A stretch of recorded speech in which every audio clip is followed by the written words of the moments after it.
Hello, Natasha.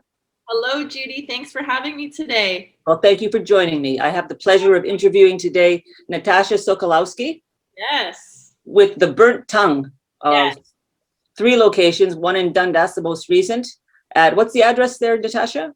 The address is 11 King Street West, and it's actually our fourth location. Oh, to see. Oh, Yeah, okay. we have one on Cannon Street, 10 Cannon Street East, one on Locke Street, 182 Locke Street South. Our third location and commissary, where we produce all of the soup and menu items, is in Westdale at 1019 King Street West. Oh, yeah. Yep. And then we have our fourth location, which we just opened in Dundas.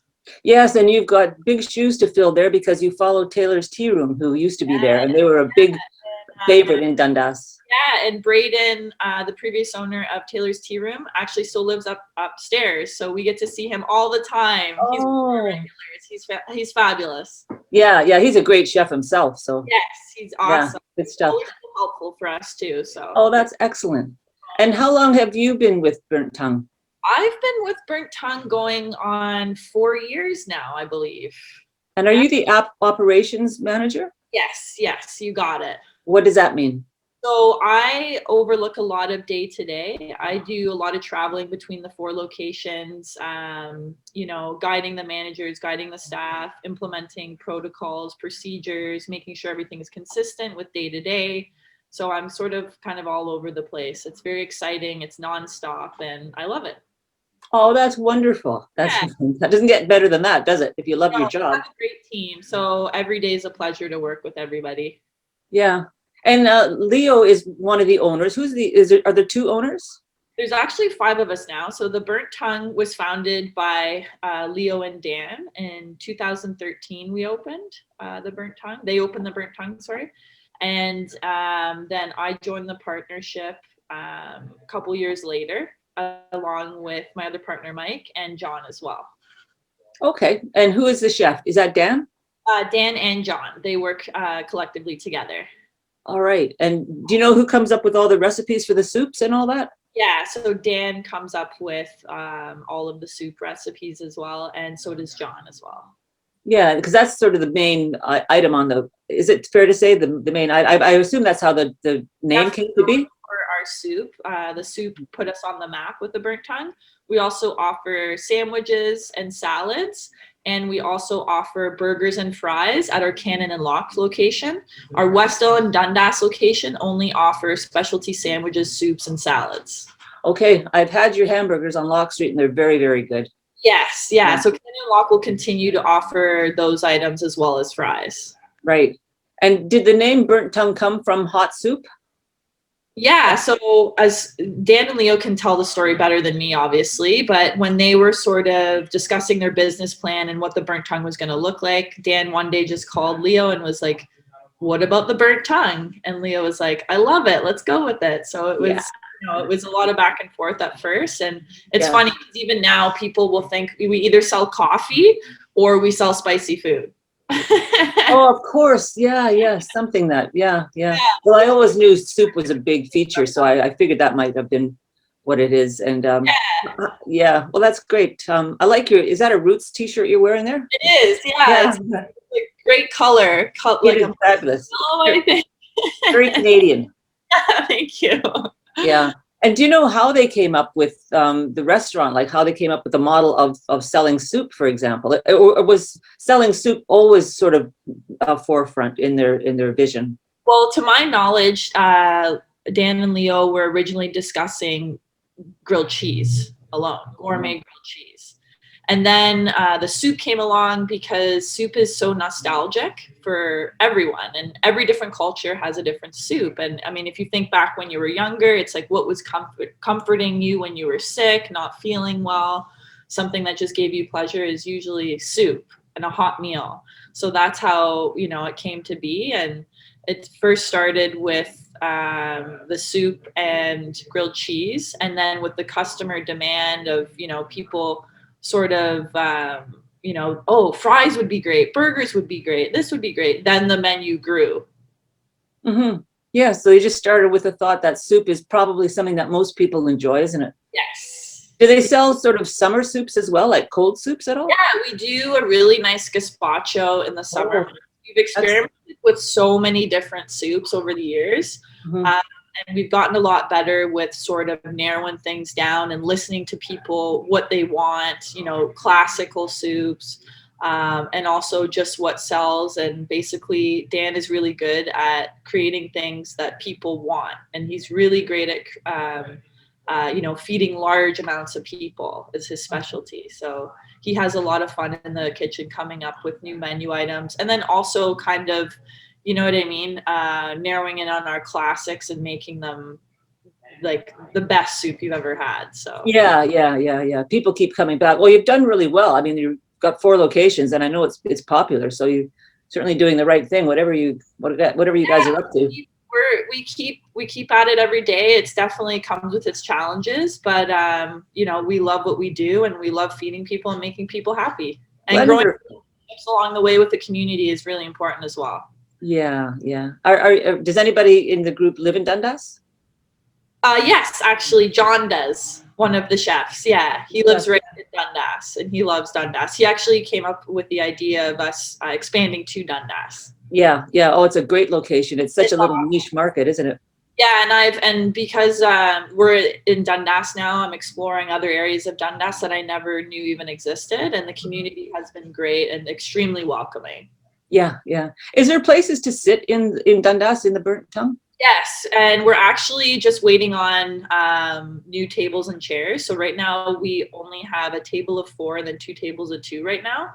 So because of supply issues and you know what I mean, we've kind of it hasn't been as quick as we'd like, but they're on the way to expand the seating in the dining room. So we're looking forward to that. Wonderful. It's always a small space. So if people are looking for a more dine-in experience, Locke is really good because it has a big dining room for big groups of people. Mm-hmm. Whereas Cannon and Westdale and Dundas are a smaller dining room setting. I see. And what about license? Are you licensed? Sorry, go ahead, Natasha.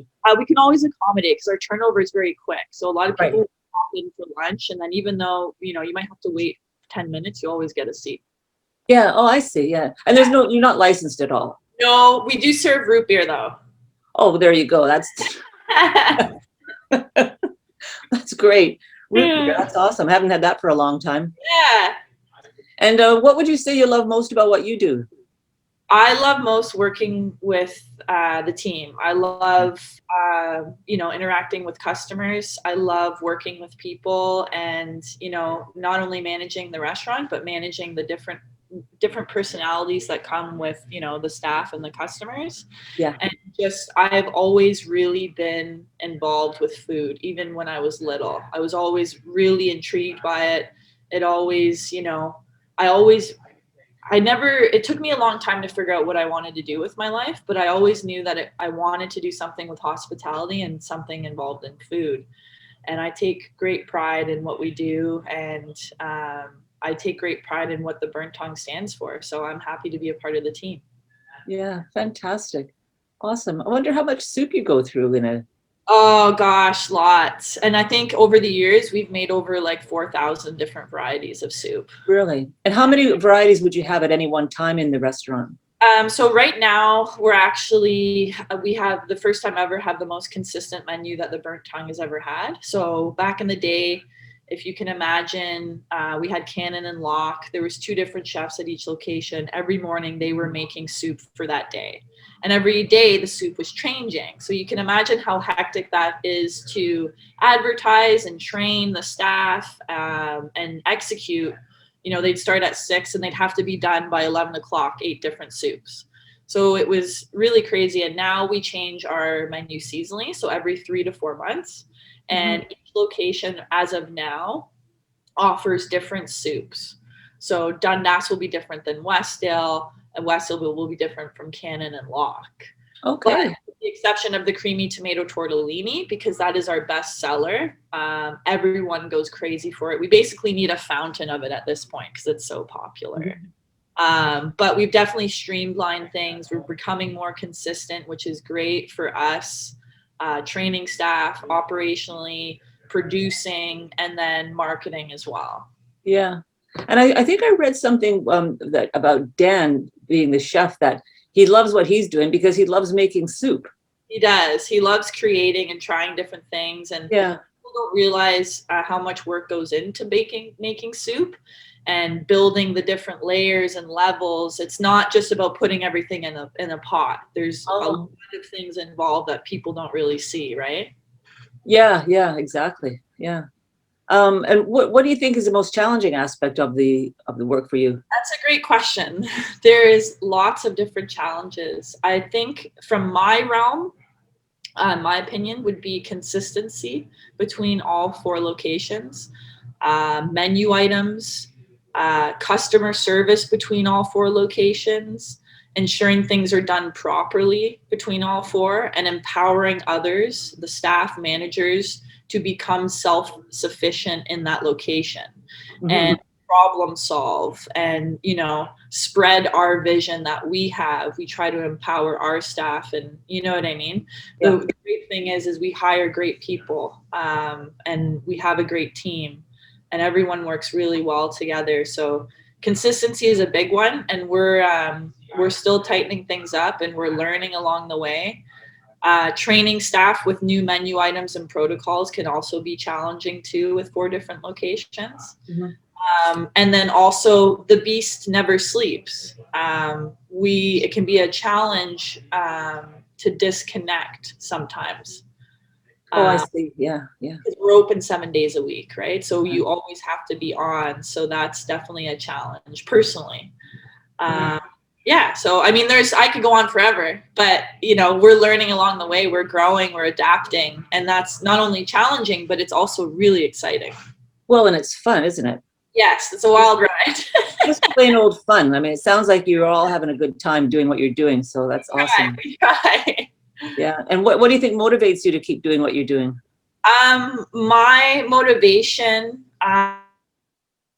only future, growing the Burnt Tongue, seeing what it can be, wanting, just to see what we can grow into, what we can do. My business partners motivate me. How are we going to get there? How are we going to reach our goals? Keep striving. Mm-hmm. And also my mom, making her proud is really important to me. That's lovely. Yeah. That's wonderful. Yeah. Well, I was going to ask you a question about what you think the key is to your success, but it sounds like consistency is one of them, if not the key. But what else would you say is the key to Burnt Tongue's success? I think it's very important to just always be open, and don't ever think you know everything. You have to experience things. You have to experience the negative, the positive, in order to grow. And I feel like in this industry, it's important to reflect and how to do things better, and also listen to your staff is super important. Excellent. Yeah. That's really, really important. It's really about relationships, isn't it? Relationship with your staff, relationship with your customers. And just how do we do things better? You know what I mean? Like, don't always just think, okay, this is it. This is working. You've always got to be open to accepting new ideas and communicating and just growing. Mm-hmm. Yeah, absolutely. Absolutely. You've got to keep moving forward. You can't, if you stay stagnant, then people notice that, don't they? Yes, exactly. And you got to challenge yourself, I think, too, is the key to success. Become too comfortable, challenge, take risks, and, learn from your mistakes. Very good. Yeah. And do you ever have any sort of specialty, or do you work in conjunction with other businesses locally, or do you have any sort of special events that you do with other businesses or anything like that? Every year with Living Rock, so that's sort of been our main target. And then also we do a lot of stuff with at-risk youth over the years. And now moving forward, with COVID, for the last 2 years, we were able really to do much. So now that, that we can move forward, I think more opportunities will rise for us. Mm-hmm. As far as new events coming, we're kind of going into our slower season for summer. But that being said, we're going to be changing our menu in the next couple months for the summer menu. So that's always a big thing. Right. And then probably in the fall, we'll get into more charity-based stuff again. And what was that first group? You said something with a rock. Living Rock. What is that? So that is a center for at-risk youth downtown. Oh, wonderful. Yeah, so they're involved with Soup Fest every year, and all the donations, all the money raised at Soup Fest go towards at-risk youth in Living Rock. Excellent. And it's great because we work closely with them. We've made soup with the youth and got to know them over the years, so it's a lot of fun. Well, and that's giving back to the community, isn't it? Yeah, for sure, absolutely. And what do you think is there anything you'd like to share about yourself, that what you do when you're not busy with the burnt tongue? Yeah, sure. I actually am involved in kickboxing, so I love to do that. It's a great outlet for me to kind of de-stress and stay in shape. Now that the summer months are coming, I do a lot of barbecuing. I do a lot of gardening, sort of just puttering around the home. So I'm looking forward to that. And like now with, being able to travel, I'll hopefully be able to do that more, which is great because then I can experience other foods from different countries. You know what I mean? I love going to different restaurants and seeing how they run things. As soon as I step foot in a restaurant, I'm sort of, looking in every corner. What are they doing? How are they doing that? Is it efficient? So I always like to kind of involve that when I'm traveling too. So wonderful. Yeah. Yeah. And when you make a soup, and do you sometimes find that they create a soup that's maybe a little, do they do sort of out of the ordinary soup sometimes that are a little bit out there and maybe a little bit risky? Yeah. Well, it's funny you mentioned that because the way that we sort of do our Dan test soups now for new menus is he'll make like a rotating soup on a weekend, so a Friday special. And then he'll see how that sells and he'll listen to feedback from staff and customers. But we've definitely done some interesting soups as well. Yeah, they're fun. That's one thing I missed about sort of our old concept on having different soups every day is like there was always something new to try. You know what I mean? Mm-hmm. So we still do that, but we introduce it in a different way. Mm-hmm. Great. And it sounds like you've been able to find some balance so that you're not just working all the time. How many days a week do you work then? Well, we work Monday to Friday. We try to have at least 2 days off, but that's not always guaranteed. Like sometimes we'll have to come in or we're working from home a lot of the time. So you're never really fully off. But we definitely, amongst the 5 partners, we're able to have a balanced life. You know what I mean? We're able to travel, which is really great.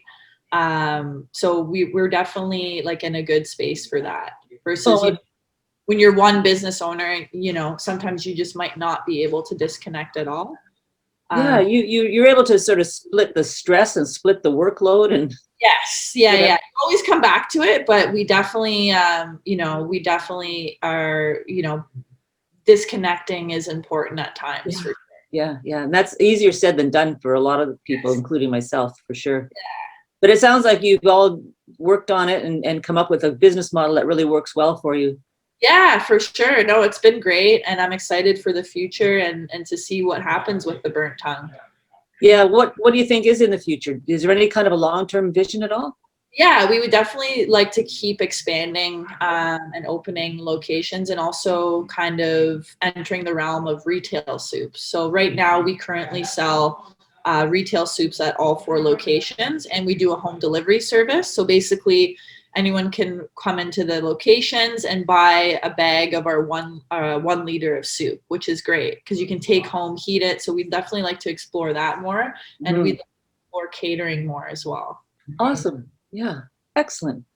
Well, Natasha, thank you so much for your time. It's been a real pleasure talking to you and I'm glad to have met you and I'll look forward to seeing, I don't know if I'll ever see you in Dundas burnt tongue, but I'll certainly be in there and ordering some soup. You'll see me flying around. It was great to chat with you today too, Judy. I enjoyed this little interview quite a bit. Wonderful. It made my thinking cap on. Well, all the best, Natasha, going forward. And it's lovely to talk to you. Thank you for your time. Thank you so much. Take care. You too. Bye-bye.